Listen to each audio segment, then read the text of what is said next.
The war ends when the screaming stops. But some jobs begin after death. Scraps of flesh stuck inside helmets, blood dried like paint on iron, the stink of rot crawling out of metal lungs. Someone had to clean that. Someone no one ever talks about. This is not the story of a night. It's the story of what's left behind. The sun never rises properly. After battle, it hides behind the smoke, like even the sky doesn't want to see. Dead horses still twitch. Armor still breathes, not with life, but with heat, rot, and decay. And then they come.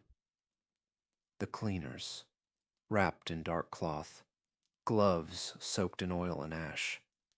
Silent. Always silent. Not soldiers. Not servants. Just forgotten. They walk past the dead, past swords, buried in necks, past a knight still kneeling, mouth open, in a silent scream. They don't pray. They don't cry. They kneel and begin. The armor is still warm. Blood clings like glue.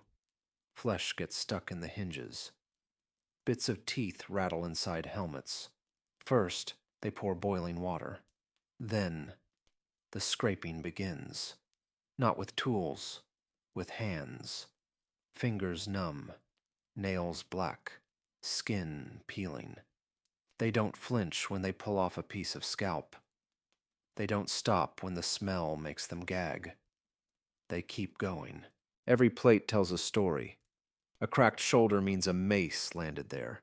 A sword slash. That went all the way through. That night didn't scream long. One time, they opened a helmet, and a moth flew out. It had been there for hours, feeding on the soft inside of a knight's eye. In the chest plates they find little things. A torn ribbon, a lock of hair, a tiny wooden cross soaked in blood. Some armors had names carved inside. Others had prayers. One had a message scratched into the steel. "Bury me with my brother, if you find my head." They read them. They remember them. But they never speak. One day, they found a child's drawing inside a gauntlet. A sun, a house, a stick figure smiling. The cleaner stared at it, then vomited into the grass.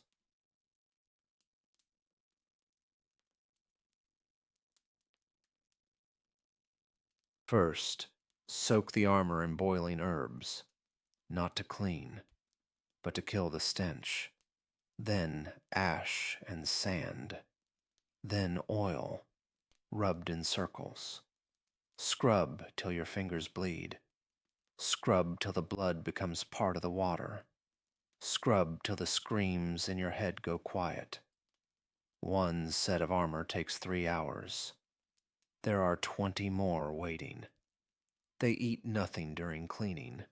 Smell ruins the taste. Some stop eating entirely. One cleaner forgot his own name, just mumbled, "More blood."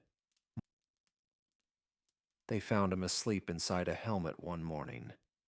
He never woke up. Armor is not just steel. It's a prison. It holds in heat, pain, fear. One cleaner said it feels like touching ghosts. You lift the chest plate and you feel the night's last breath. You open the visor and smell his last word.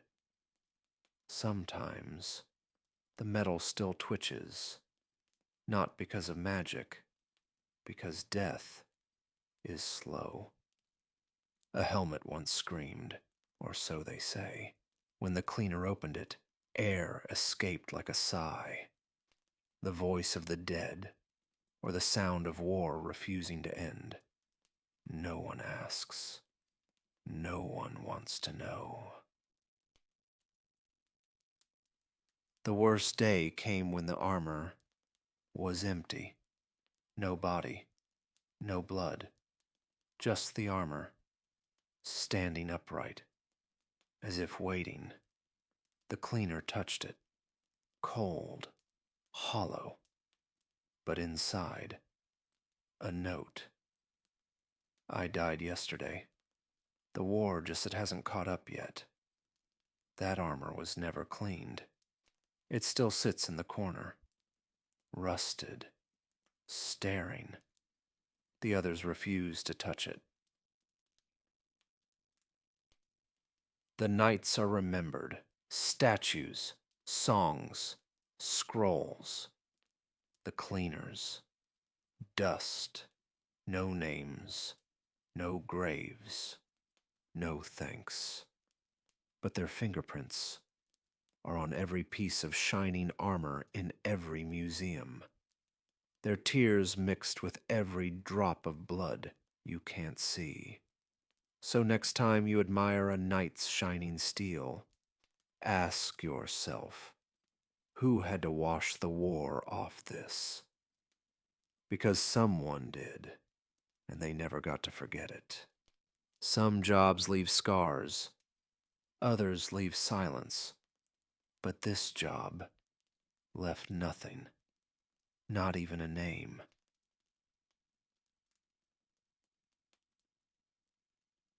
This was the story of knight armors. Subscribe to hear the stories no one tells, the jobs no one wanted, the people history tried to erase.